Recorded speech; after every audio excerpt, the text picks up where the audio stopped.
ప్రస్తుతం మనము అల్లు రామలింగయ్య గారి అన్నయ్య కొడుకు గారి దగ్గర ఉన్నామండి. సార్ తోటి మనం అల్లు రామలింగయ్య గారి గురించి ఇంకొన్ని ఆసక్తికరమైన విషయాలు తెలుసుకుందాం. సార్ నమస్తే సార్. సార్ చెప్పండి సార్. అల్లు రామలింగయ్య గారు అల్లు వెంకయ్య గారు కుమారుడు ఆయన. వాళ్ళు ఆరుగురు అన్నదమ్ములు. ఈయన నాలుగో ఆయన. పాలకొల్లోనే పుట్టి పెరిగాడు. చిన్నప్పటి నుంచి చదువుకున్నప్పటి నుంచి కూడా అతను రాజకీయాలంటే ఎక్కువ ఇష్టం. అప్పుడు కమ్యూనిస్ట్ పార్టీలో వర్కర్గా పనిచేస్తున్నాడు. అప్పుడు కమ్యూనిస్ట్ పార్టీ మీటింగ్, ఉమ్మడి కమ్యూనిస్ట్ పార్టీ, మార్క్సిస్ట్ పార్టీ ఇది కాకుండా భారత కమ్యూనిస్ట్ పార్టీలో అతను సభ్యుడిగా ఉండేటట్టుగా ఈ యాక్టివ్గా ఉండేవాడు.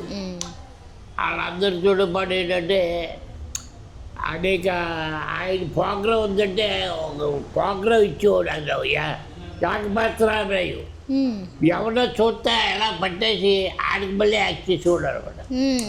అంత గొప్ప శక్తి అతనికి. ఆయన లేని మీటింగ్ ఉపన్యాసం లేరు.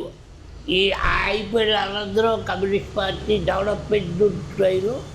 అతను ఈ యాకపాత్రామయ్య సొంత శాస్త్రి అని రకరకాల ఎవరు ఒక ఆయన బ్రాహ్మణుడు, ఆయనకి మళ్ళీ యాక్షన్ అది అనేక రకరకాలుగా బాగా వచ్చేసేవాడు పార్టీ. అప్పుడు తెలంగాణలో సాయుధ పోరాటం జరిగింది. ఆ టైంలో ఇక్కడ ఉన్న కమ్యూనిస్టులు అందరినీ అప్పుడు 400 మంది కమ్యూనిస్టులు కాల్చేసారు ప్రభుత్వం, ఆ ప్రభుత్వాలు ఉండగా. తర్వాత మళ్ళీ ఏం చేశారంటే వీళ్ళందరూ అరెస్ట్ చేసి జైలు వేసేవారు. ఈయన Palakollu jail, Narasapuram jail, Rajahmundry jail, ఇంకోటి ఏదో ఒకటి ఉండేది. ఆ జైలు కూడా తీసుకెళ్ళారు. 3 ఏళ్ళు అన్నాడు జైలు చేశాడు కమ్యూనిస్ట్ నాయకుడిగా. తర్వాత వచ్చేసాక ఈ నాటకాలు ఆడడం వల్ల ఏంటంటే డాక్టర్ రాజారావు గారు కూడా కమ్యూనిస్టు. ఆయన నాట్యమండలి మొత్తం ఆంధ్రదేశం అంతా ఉంది.